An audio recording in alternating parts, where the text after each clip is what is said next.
Ekotürk'ten merhabalar. Bugün çok özel bir misafirimiz var ve çok özel bir yerdeyiz. İstiklal Caddesi'ndeki Hollanda Başkonsolosluğundayız ve yanımızda Hollanda'nın İstanbul Başkonsolosu Mr. Bart var. Kendisiyle Türkiye-Hollanda ilişkilerini, öncelikle bu içinde bulunduğumuz güzel sarayın tarihinden alarak Türkiye ve Hollanda arasındaki ilişkileri, ardından Hollanda'yı, Amsterdam'ı, bir şehir olarak Amsterdam'ı, İstanbul, kendisinin İstanbul deneyimini ve daha pek çok konuyu konuşacağız. Hoş geldiniz Mr. Bart. Hoş geldiniz. Teşekkür ederim. Palace d'Hollande Saray. Hoş geldiniz. This is your saray, yeah. Thank you very much. Thank you very much for hosting us. Pleasure. And thank you very much for accepting my interview request. First of all, I would like to start with actually a very basic question. What's the difference between Holland and Netherlands? Because we, especially we Turks, confuse it a little bit. People are confused all over the world. You know, I was in the US for 4 years and I got this question every time. Really? And so the official name of the country is the Netherlands, but people know it as Holland, Hollanda, Hollanda, the Dutch from Holland. But actually, Holland is only the west of the country. It's where Amsterdam, Rotterdam, the big cities are. And in former days, that was and still is in fact, the economic powerhouse of the country. So only a province of the Netherlands, but you could compare it a bit with Istanbul in Turkey. So people speak about Holland, about Dutch, but the official name is the Netherlands. I see, okay. Now it makes sense. Okay. I think I get it. Thank you very much. So before I go into Turkey and the Netherlands relations, I would like to start with actually the history of this palace, because I think it's a very old and historical palace that we are in right now. Right.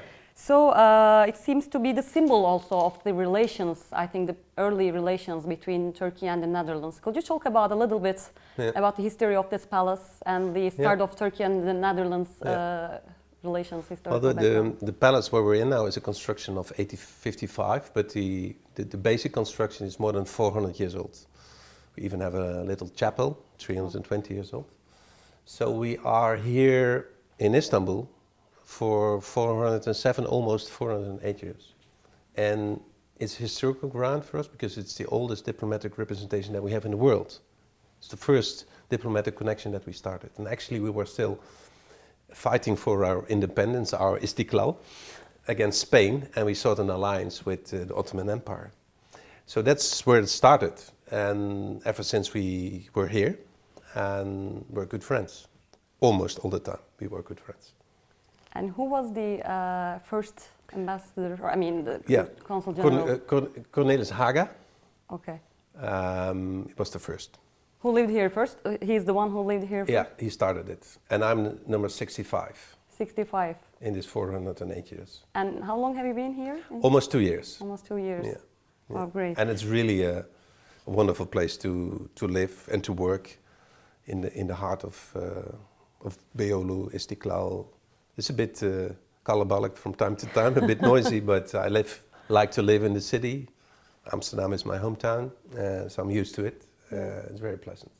So you said, I mean, we know that Turkey and the Netherlands, the relations between the two countries are very, like going very old to old times.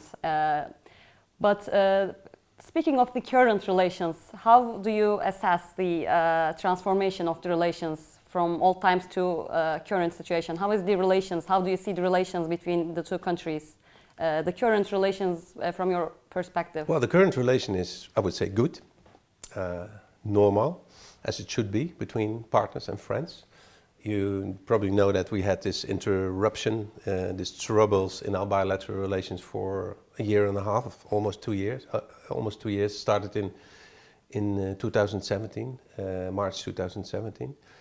And we were unhappy with it, and Turkey was unhappy with it, but it took a while to get over it. But since October, we have our ambassador back in Ankara, and a very good Turkish ambassador in the Netherlands. So, and there's since that moment, a lot of political contacts. Ministers will meet actually as we speak. Probably our prime minister will meet in Japan in the G20, Mr. Erdogan, and they will have normal contacts and conversations. And it's important for us because we are old friends and we have very strong economic ties, but also cultural ties, and we have a lot of people with Turkish background in the Netherlands. Over 400,000 Dutch citizens with Turkish heritage, first generation, second generation, even third generation now. So very strong links. And Turkey is, for us, a very important country. It's not only foreign policy, it's also domestic policy. So, for example, the elections in Istanbul was big news in the Netherlands. Newspapers opened with it. It was the first item in on our journal and television. So there's a lot of attention for it. There's a lot of concern, both by the Dutch, but also especially with the Dutch with the Turkish heritage. You see a lot of this kind of links. And also, you touched upon that, but I want to go deeper a bit about trade relations, economic part of the relations. I think the Netherlands is the largest, biggest foreign direct investor. By far, actually. Yeah. By far, we have almost 3,000 companies in Turkey with Dutch ownership or partly Dutch ownership, and about 17% of the total FDI has Dutch heritage. And I always say it is coming from, also via the Netherlands, because what you will see is a lot of Dutch companies or multinational companies are based in the Netherlands, active here. You all know Unilever, Philips, Shell. So there are a lot of big names, but also Eureka Sicorta, ING, for example, and there's also a lot of medium-sized companies, Triodor, ITC. So there's a number of Dutch companies here active with investments. But there are also, for example, American companies or other companies who have their European headquarters in the Netherlands. They do all their operations from the Netherlands. In that respect, for example, Tesla investments are here counted as Dutch investments because all the operations are coming from the Netherlands. Actually, also the cars are assembled in the Netherlands. But the same goes in fact for a company like IKEA. It's a Swedish company, but all the commercial operations are done from the Netherlands, and also the way how the shops are designed done from the Netherlands. So we have a few thousand people working for IKEA in the Netherlands. So it is seen as a Dutch investment, but there's obviously a strong Turkish link, Swedish link. And well, the third factor is also that there is also Turkish capital in the Netherlands. There's a lot of Turkish firms who have holding activities in the Netherlands, so they invest via the Netherlands in other countries in the world, and sometimes also you see also Turkish investments via the Netherlands back. So there's these three components, in fact, that makes us by far the biggest investment. But if you would look to the real Dutch investments, we will still be very strong. And mainly which sectors? All sectors, I would say. Financial sectors, banking, ING, but also insurance, en Nationale Nederlanden, Eureka Sicorta, for example. Philips Light, but also Philips Medical Systems is very strong here. Axel Nobel paint rank. So in fact, there are all sectors of the economy. You find Dutch. But we focus. There's a lot of also in innovation, which is very important, becoming more and more important. So what we see happening also, which as important for us, is the Turkish investments in the Netherlands and the connections from Turkey and the Netherlands. Actually, we will soon start with the year of research and innovation, the bilateral cooperation between the countries, to accelerate in that respect.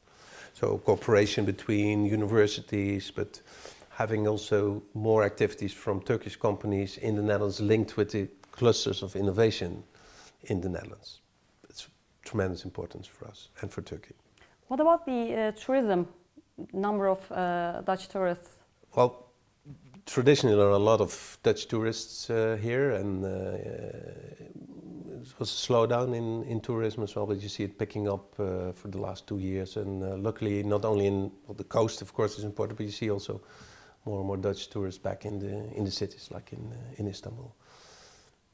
The other way around, there's also a lot of Turkish people visiting the Netherlands. Unfortunately, still needed I was a visa. one of them recently.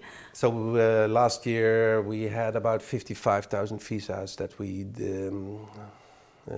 supplied here via our consulate. A number of them also via Ankara. So there's a lot of Turkish visitors to the Netherlands. Family, tourism, business. So there's a lot of movement in between the 50 flights every week between Amsterdam and Istanbul, for example. So a lot going on. Yeah. Also, there is an issue that I really want to know more about, agriculture. Yeah. Because Netherlands is world's agriculture leader, and it's the second biggest, I think, exporter of agricultural products. Yeah. And despite it's quite a small country, actually. Yeah.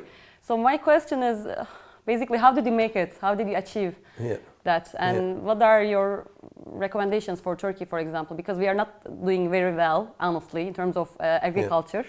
You could do much better. Yes, we can do much better, I think. You will do much better. And we can learn from the Netherlands experience. So how did you make it? Yeah, innovation. It's the simple answer. And I think there are two things very important in our agriculture, horticulture to say. We developed a vast system of greenhouses. Greenhouse production of vegetables, also flowers, very close to the cities. And that's a great way of production because you can produce without any chemical. You can produce very organic. You need little water. You need, in fact, also little energy with all the innovations, and you have very fresh products. So greenhouses are of tremendous importance. And well, we have greenhouses here in Turkey, but I think that there is a lot of missed opportunity there to invest in, let's say, more innovative and better quality kind of greenhouse. You need an investment for that, of course, but that will have tremendous impact of the production, quality of the food as well. Second, but it's very much linked, is the logistics. So we are doing that well because our whole logistic system in agriculture is working perfectly. So bringing the products to the market, the post-harvest kind of technologies.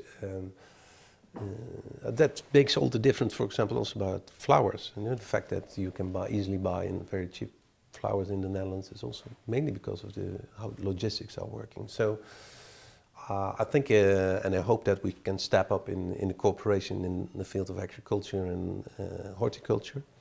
And in my opinion, greenhouses and logistics are the main chunks for very innovative cooperation. We have not started any cooperation in terms of agriculture before, because you said there are many investments from Dutch companies, but what about agriculture? Yeah, well, it is about 10% of our trade relation is agriculture products. So that once we are able to renew the customs union and we bring also agriculture products in the customs union, you will see that there is also room for improvement in that trade relation.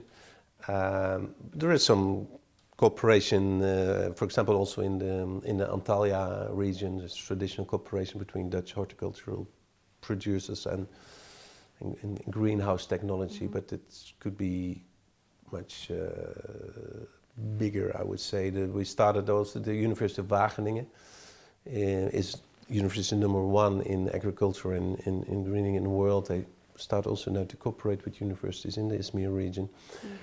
So that is an important element of the cooperation as well. So yes, there are contacts.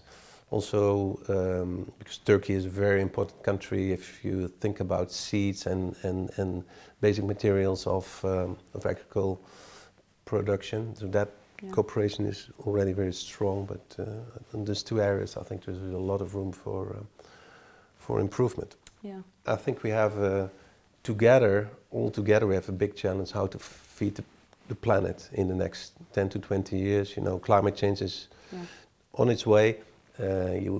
Weather conditions are becoming more and more difficult. So also how to efficient produce in more arid areas.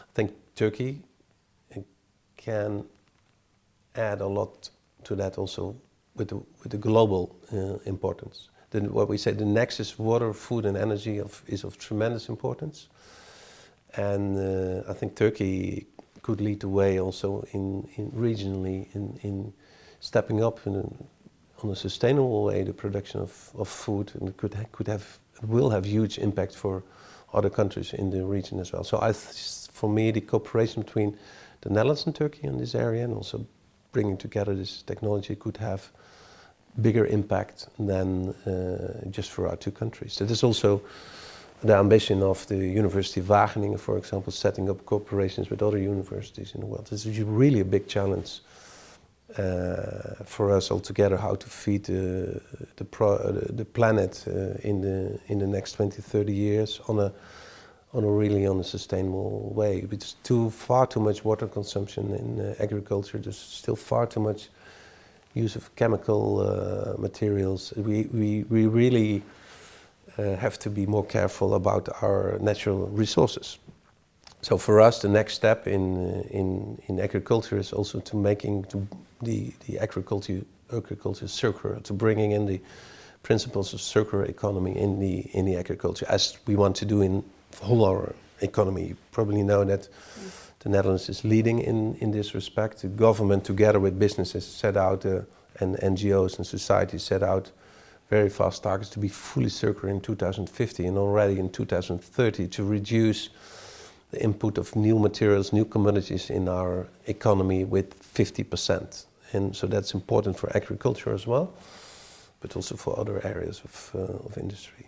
So actually, I just learned, last week, because we had an interview with Mr. Frey. So that's a great interview. Yeah, it was an interview on, as you said, circular economy, actually. But I did not know before, actually, to be honest. I didn't know that the Netherlands is leading the way in this regard, from linear economy to circular economy. And I think we have also a lot to learn from you on that regard. Mr. Frey said something that's very catchy for me, actually. I still remember that. Istanbul is a blue city, but it's not green, he said. Do you agree with that? Yeah, what do you see? How do you see Istanbul from your point of view? How is Istanbul doing in terms of sustainable city? Well, we talk about livable cities, and I think Istanbul in one way is a very livable city. It's a very pleasant city to live in, but a few things that are still missing, or traffic, air quality, green in the city as well. That's if the things that I miss at most in Istanbul is being on my bicycle, but also being in a bicycle in the green, having access to the green. I liked a lot what Mr. Yildirim was campaigning for, the green corridors. I think also Mr. Imanolu put it also in his program, his point of action, bringing the green into the city, but also better access from the city to the green and around. Well, 2 weeks ago, I was on with my mountain bike in the Belgrade forest. Wow. Wonderful, but it is difficult to access.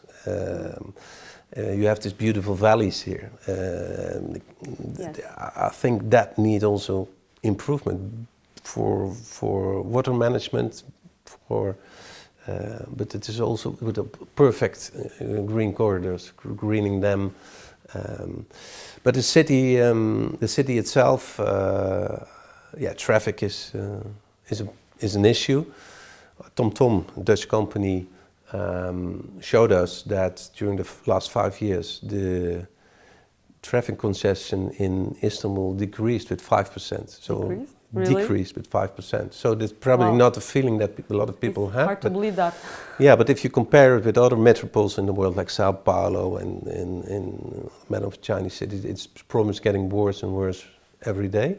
I think the investment program in metro, the Marmara line, very important improvement. But now the next steps are needed, and afraid to say the only way that you can do is pushing back the car from the city, making more room for pedestrians, for bicycles, making the city more livable in a way, more attention for public space, the accessibility also for public space. This morning we were in Avcılar with the mayor of Avcılar, and he is, as you know, a big ambassador for accessibility of less valid people with a handicap, I have to say.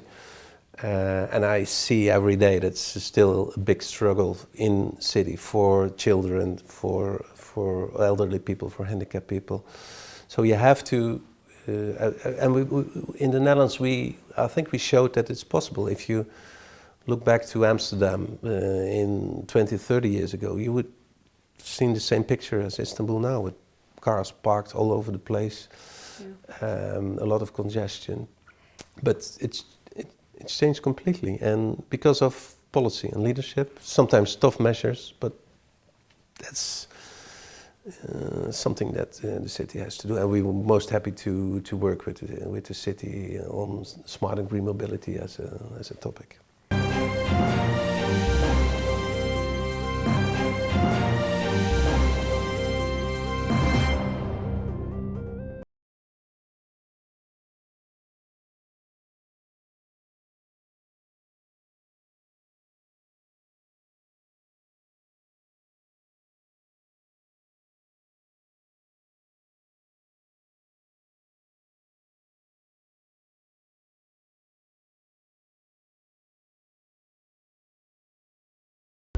I was always wondering that, by the way. I mean, people were always cycling there, or it's a government initiative, or it's a municipal initiative. Both. Like back in the Netherlands, especially Amsterdam. Yeah. Or it's more like, I don't know, culture. So how did it?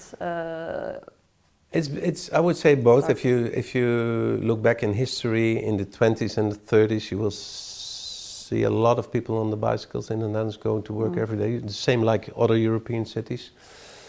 But in many places in Europe, including the Netherlands, in the 60s, the 50s, and the 60s, and even the 70s, there was a lot of intention for the cars, the infrastructure for the cars, and it became more dangerous to be on the bicycle. So let's say in the 70s, people stood up and said, we want safe cities for our children and for ourselves. So they urged the politicians to act. And politicians, government did, both on the central level, but also on the city level, and that changed a lot for the better. And once you create this safe infrastructure for pedestrians and bicycles, well, people will take the opportunity. You see the same happening in cities like Berlin now, and London, New York. So it's doable, and we were early in that respect. And now our cities are discussing the parking problems for bicycles. And our government just this week decided to spend another 100 million next to the 75 million euro that was already allocated for parkings of bicycles near and within train stations. So the connection, it's not only the bicycle, you have to look to the whole system of transportation, how public transport and station area surroundings and how this works. I've always mentioned the example of for example, the station area of Rotterdam. 20, 30 years ago, it was a no-go area. Now it's the most booming part of the city. It's all about public space. It's all about safe infrastructure, and it needs investments. It needs also tough policy for time to time. If you raise the parking fees, for example, if you regulate the acceptance of diesel dirty cars and engines to come into the city, a lot of people are not happy with it. But you have to break the eggs to make an omelette, as we say. And I think the government is set to ban all diesel and petrol cars by 2030 in Amsterdam. Amsterdam did, yeah. Yeah, for Amsterdam. Yeah. And Utrecht took measures a bit. So like no that. cars will be allowed by 2030, I think. Yeah, but in the city center, cars, but only electric cars. So no cars with fossil fueled cars. Yeah. And it's a lot to do with air quality, because it still, with all the people on the bicycle in the Netherlands, with the attention for public transport, still the air quality in Dutch cities is not as it should be. It's still a risk for health. And if you look it's the same for Istanbul, also I would say in economic terms, you save a lot of money with more healthy air. There's the direct relation with the air quality and health. And as we know, in every city in Europe and the world, the cost of healthcare is becoming an increasing issue. So working on these things like healthy cities has also a payout in economic terms. It's quite interesting to see that that even in places like the US, where being on the bike is 10 times as dangerous as is in the Netherlands, insurance companies, for example, are investing in bicycling because they say it's still, people are healthier on the bikes. It's worthwhile in economic terms to invest in it. So for us, it's not only because people with good public space, with people on the bikes, you have happy people, but you have more productive people. And also in economic terms, it works. It's not without reason that Amsterdam and Dutch cities are very popular places for foreign investment. It has to do with the fact that our country is very beneficial for international headquarters. We have good tax systems, the location is important, but the soft factors, being in a healthy city, in a pleasant city, is of tremendous importance. So I applaud a lot for Mr. Emanuel's campaign on making Istanbul also a more livable city, a more open and diverse city that contribute in economic terms as well. There's huge potential in the city and will be grasped, but some tough measures and leadership has to be shown. We'll wait and see. We, from our side, were happy to contribute and to share, let's say, the do's and the don'ts, but we learned on the hard way. Yeah. So it's not because we are better people, but we faced this problems before of congestion, health in the cities, soil and water contamination. That's why it is also part of our program of the consulate. What do you love most about Istanbul? About the people. It's also the diversity of the people. It's the history. It's the water. It's the Bosporus. It's the cats. The cats? Yeah.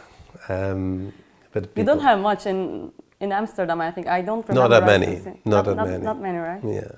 And most of them are in the houses. But the fact that maybe that's right. Well, if you look here in the Street actually the movie Caddy was very popular in our country. It's about caddies in Istanbul. People loved it. And no, Istanbul is a great place. It's the only real metropole that we have in the world. It's in a way also a living lab for all this kind of new developments, and that's also why there's vast interest in also Dutch companies and universities talking about smart and green mobility to be linked with Istanbul.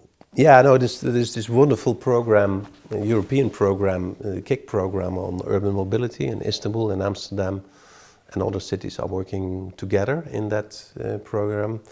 The city of Eindhoven is involved in it. It's not only the cities, also ITU and ISBAC. And there's a lot of money available, a lot of European money available. I think 45 million in total for bringing innovations to the market, to make these innovations happen. And Istanbul is a perfect place to implement this kind of innovation. It needs investment.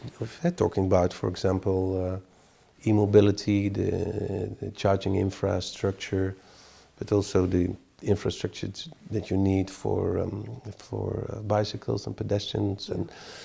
But the fact that this money is available and it brings a lot of, I think, also good and new energy in this cooperation. So it will be one of the focal areas for us in smart and green mobility. I think we will make it one day, but it will just take time probably. And it will take time. We need to educate maybe people. Well, education is part of it, but it takes time. Yeah. Because the Dutch experience, if you're talking about cycling, smart and green mobility, other developments, we didn't do it overnight. It takes time also to convince people, to sit with people, work with people. We had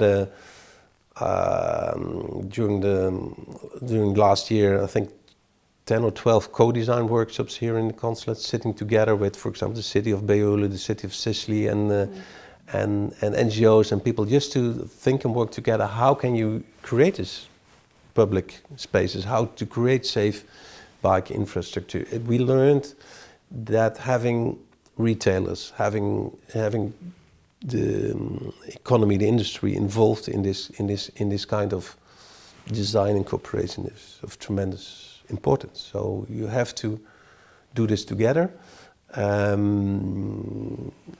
It will take time, but it's doable. That is actually the main message for me to give. A lot of people say, yeah, in Amsterdam people were on bike all the time, and you have this beautiful city. And I just have a look at the pictures how it was in the 60s and the 70s. I'm a very old person, you know, and when I start to study in the Netherlands, in Amsterdam in the 80s, I parked my bike at the station, and there were, I think, 300-400 bicycles parked at the time, and now wow. you will find 20, 30, 40,000 bicycles parked. I didn't see any car in Amsterdam, just bikes. Yeah. Just bikes, really. It's unbelievable.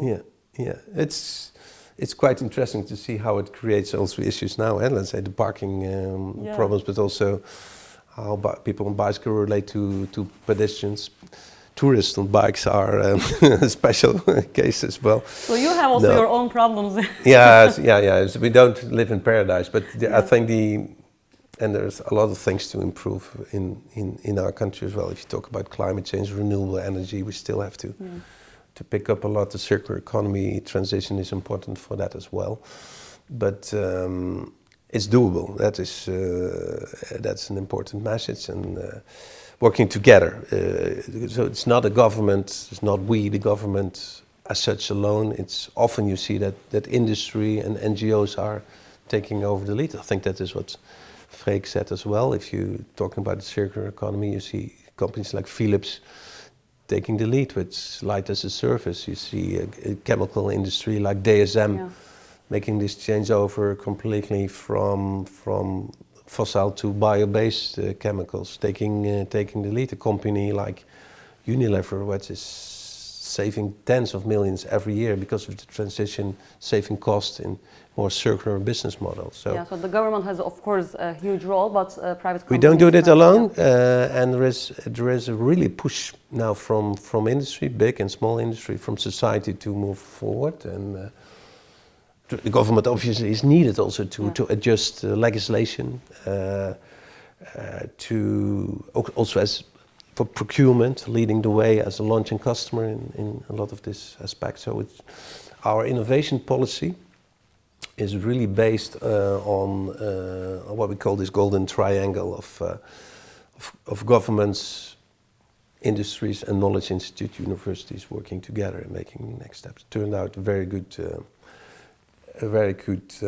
way to move forwards. And actually, in coming back to your first point, in agriculture, it was that's where we learned this kind of things. The agriculture in the Netherlands was the first area where you saw this kind of cooperation and innovation happening. But now also if you talk about water or energy, or you see the same kind of creative industries, the same kind of cooperation in the heart of the innovation.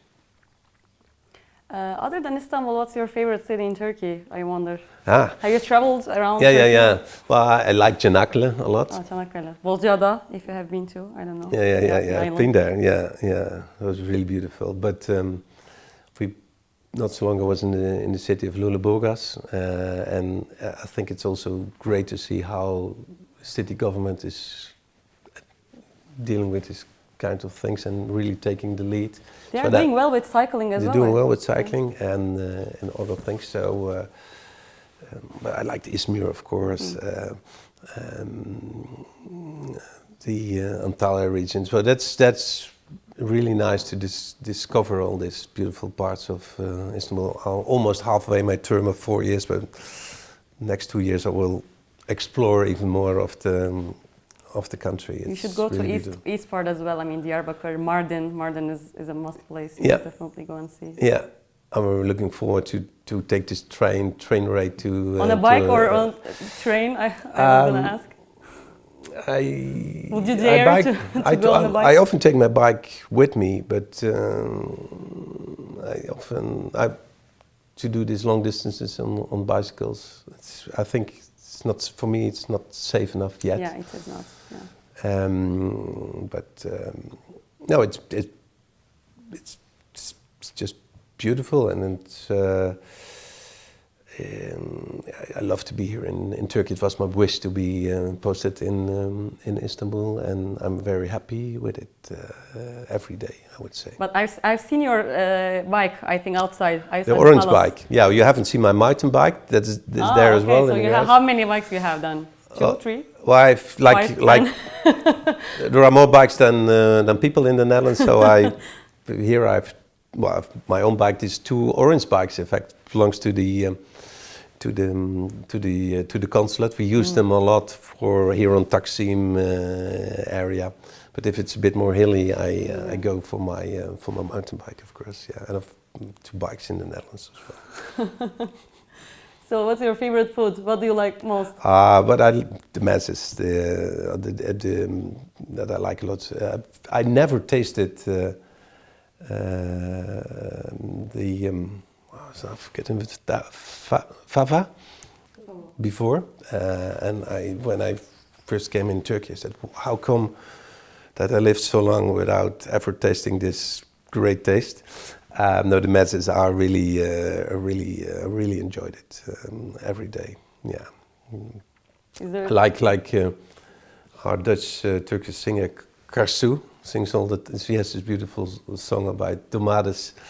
Biber papijan, and it's really great food. Yeah. Is there any football team that you support in Turkey? Galatasaray. Okay, let me ask you the question: Galatasaray or Beşiktaş or Fenerbahçe? Which one you? Galatasaray. I did already in the Netherlands. So if you check on Facebook, you see this photo of me in a Galatasaray shirt, training in the Netherlands. And I think it's great news. Today we had Ryan Babel here at the consulate, and he played with Beşiktaş, as you know. But now he will start for the next 3 years in Galatasaray. So we have two Ryans, Ryan Donk and Ryan Babel, next season in Galatasaray. So that makes me even more happy. Well, you see the Galatasaray flags out. There's still some AK Party flags in between. But no, it's Galatasaray. I've been in Fenerbahce, I've been in Başakşehir here. There's a Dutch player in Başakşehir here, and Beşiktaş, of course. I didn't know that. So a lot of Dutch players here. Sometimes successful, sometimes less successful.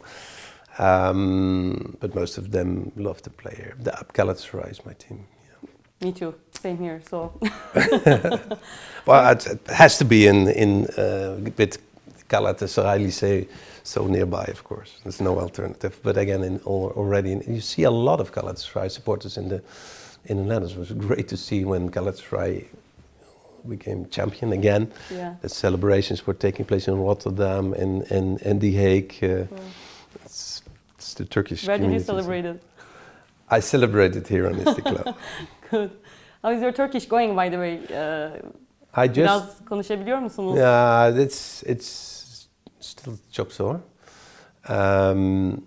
Sometimes I think I'm really making progress, and this morning we had this wonderful talk with the mayor of Avcılar, and we did most of it in English because his English is very perfect. But then he said, "Can I switch to Turkish?" And I was happy. Well, my colleague was there for a translation, but that I could understand almost 80% of what he was saying. But often people are talking to me and I understand nothing. So it's still a struggle, but I do my Turkish edition, and I'm still working. It's a beautiful language, but for me it's the first time that I'm really doing a foreign language. Like much Dutch, I speak English, German, French, and a bit of Italian, and even Luxembourgish. My wife is from Luxembourg, but those languages are close and near, and it gives me also much more appreciation for Turkish people speaking English or German. Must be, and now I know how difficult it is to really to speak a foreign language. And Turkish is a very, difficult language. It's I a have to difficult, admit. yeah, even for difficult. you. It is. No, we are number one in the list of multilingual countries, together with Luxembourg actually. And there's no country in the world where that many people speak English, as not having English as the mother tongue. So that we're number one. But again, it's not so difficult for us, I have to say. At least could you say a few words for our audience? What do you want me to say? I'm not going to tell you anything. You will say. İstanbul seviyorum, çok seviyorum.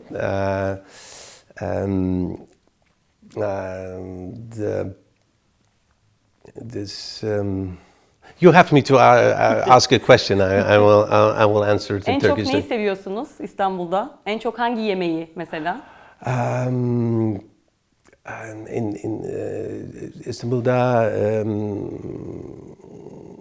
Karaköy çok seviyor, Murat çok seviyor, Tamam, Eyüp. en çok nereye? Eyüp. Evet. De Karadeniz. Karadeniz. Bu pazar. Pazar.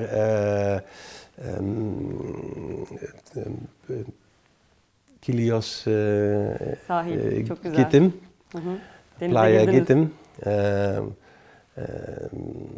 Actually, the beach was very empty. There were no Really? people because When did you go? Sunday morning, but everybody was in the voting in the polling Okay. station. I think. Good idea to go on Sunday Yeah, morning. to go out very early on Sunday, you will. If you normally on 6-7 o'clock, I ride my bicycle because the streets are quite empty. That I like a lot. Bisiklet kullanıyorum. Bisiklet kullanıyorum. Ben de bisiklet kullanıyorum. Actually, I tried cycling when I first came to Turkey because I was living abroad. So when I first came to Turkey, I tried for a month. Yeah. Then I had to give up. Yeah.